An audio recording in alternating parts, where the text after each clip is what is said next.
Welcome to Tech Talk Tuesday, brought to you by Idaho Public Television and Montana PBS.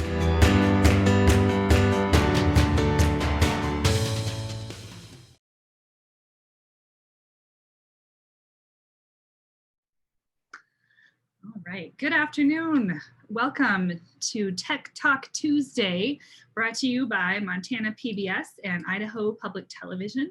And at a secondary level, while there are definitely places in which you're wanting to do direct instruction, you are able to set students to a Hyperdoc and have them work kind of entirely within that Hyperdoc and whatever you link to it. And so what I'm going to kind of show you is a couple of examples of Hyperdocs. The one to the right that you're looking at that looks like the Hyperdocs that we've seen so far is one that a colleague of mine started doing last year. And in Livingston at Park High, we're a Microsoft school and not a Google school. And so she'd seen Hyperdocs and was excited about them, but we work out of Microsoft and Word. And so she had kind of tasked herself with like, how would this work in a Word document? And so she set this document up here as a Word document.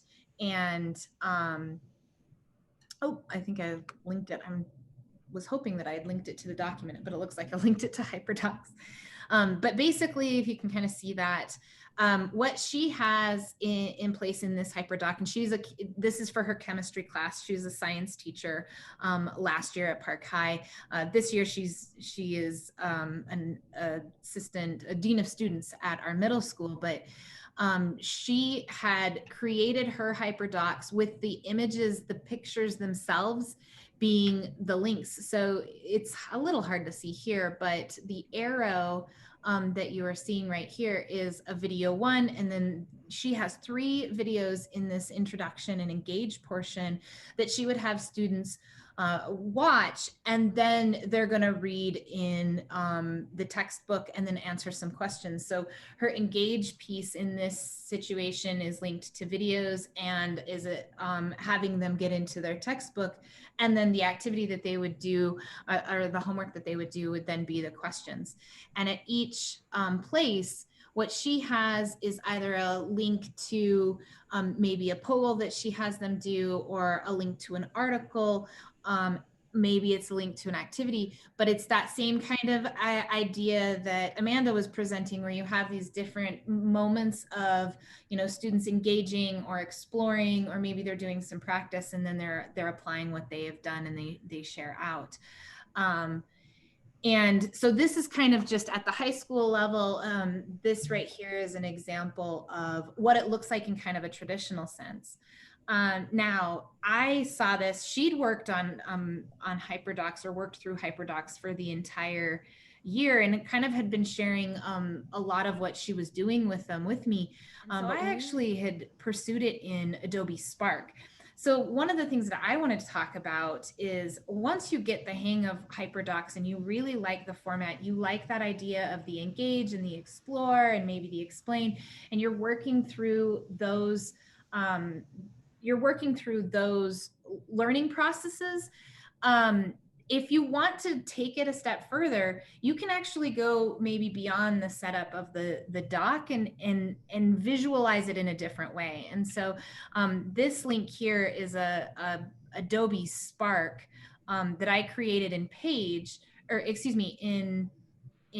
the website format, which is, it's not Page. No, it is Page. But what you can do is you can create kind of a flow. And so I took it and I wanted students to work through all of the processes, but I wanted them to be in what looked kind of like a website. And so I built this Spark here. And so you would start with engage, and your engage in this sense is the picture itself, which this is a kind of an urban legend from Hemingway that Hemingway was tasked with trying to write a short story in as few words as possible.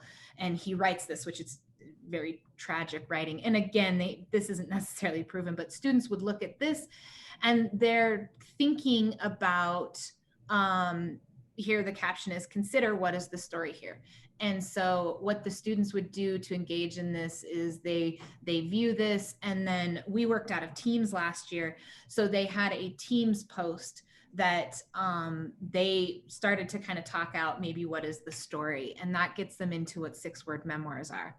And then we went into the Explore, and in the Explore, students are actually clicking into this website, which is a 6-word memoir website. They read through some of the examples. They're looking at basically how the website sets up what a 6-word memoir is.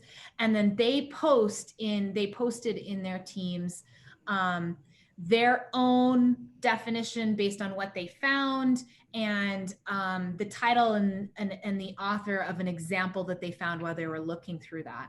And then as they kind of slide, like they scroll through this, then you hit the explain portion, and in this part, it kind of explains the first part of the engage, and it explains what their, what Hemingway kind of started with was this idea of these 6-word memoirs. And then when they click into the video, they're able to see some of this video. And so this portion is a way for them to understand, that process. And then in this section, I added kind of apply and share together, because what I wanted to have the students do is I wanted them to create their own 6-word memoir based on one of the short stories that they'd read from Hemingway. And they would write a memoir as if they are one of the characters. So they're applying the concepts of the 6-word memoir, but they're also, what they're doing with this is sharing out for their peers, and then their peers are guessing who they think that it might be. And then I did this kind of twice because I wanted them not only to just apply it to what we were doing with Hemingway, but also to apply it to themselves. So they chose a moment in their own life or something that they were feeling at the time, and they created a post of a 6-word memoir, and then they posted that in Teams to share with their peers. And this was a way to engage them in Adobe Spark as well. So they used Adobe Spark to create the post for the 6-word memoirs, and then put them out there. And I'm going to kind of echo a little bit of what Amanda was saying in terms of applying this. Like when I did this, they were in shutdown, so they were doing this on their own, and a lot of what came out of that was those feelings of how it felt to be in quarantine, or how it felt to be shut off from school or from their friends, or things like that. So there definitely was a different feel for the time, and it was a really nice outlet for that feeling for them, simply because it was such an unprecedented time, and they were able to kind of synthesize those feelings, and they're doing it in such a short phrase, with it only being 6 words. And then at the bottom of this, I was able to link just a Spark tutorial, and then the website to Adobe Spark. So this, while it's not necessarily a traditional Hyperdoc, what I'm appreciative of the setup of Hyperdocs, I was able to move into just a different feel for how a student might work through that Hyperdoc. Like Nikki had said, it can be done in Google Docs. It can be done in Google Slides. Amanda even said she'd like to move it into Google Slides. This is an opportunity, if you're using an LMS and you have a way for students to digitally turn things in. Maybe you're using Google Classroom, maybe you're using Canvas, or anything that students is their online platform. This becomes kind of the supplementary piece to guide them through that. So I'm going to jump back in here. Like Nikki had said, I really like the 5 E's. Catlin Tucker is a technology guru and really builds around best practices with technology. And I like her 5 E's. That's the engage, explore, explain, elaborate and evaluate. And so kids are working towards those types of practices, you know, and so I actually had even pushed farther, even past the Adobe Spark, and went back to Google Slides, because I'd used Google Slides before, but I looked at using Google Slides in a different way. And so what I have here is something that actually I built for PBS using the Unladylike 2020 web series. And in this gallery walk, I used those 5 E's, and I used the idea from Hyperdocs of engaging, but also the linking to things, going to the link, doing whatever the link is, and then having an activity that's attached.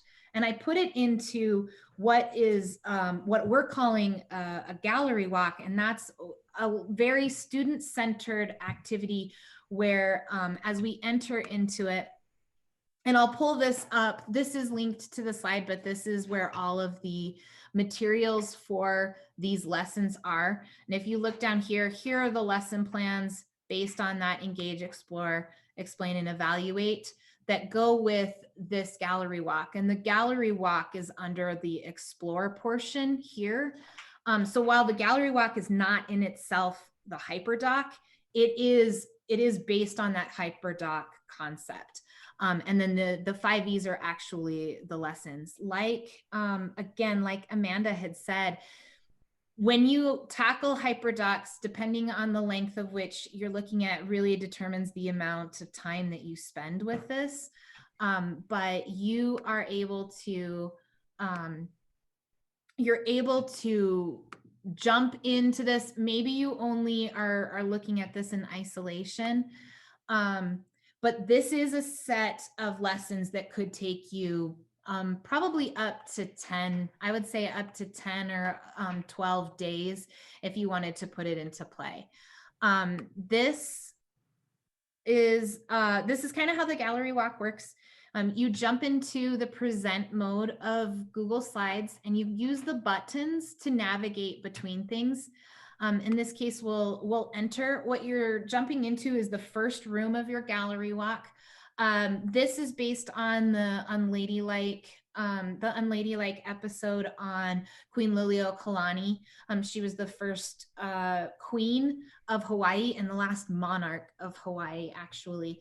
And the video itself gives you the story. But how this is kind of connected to Hyperdocs was that you take the idea, and when you click on something that's within the Google Doc, it brings you into a different slide that's linked and into an activity. It describes, you know, what the activity is. And when you click on the button, you're brought into a link of the activity or the lesson or what the student would do. And so they're able to engage in the links.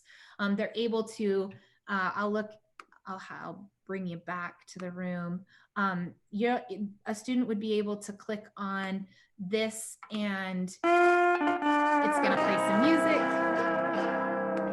So they're able to listen to the music and engage in that. And then when they click on the guitar, it's bringing them into a slide where there's going to be a music activity. And again, so basically, as you move through the different rooms, this is very student-centered. Students are able to click on the different artifacts in these rooms. They're able to engage in the activity. They're able to move at their own pace.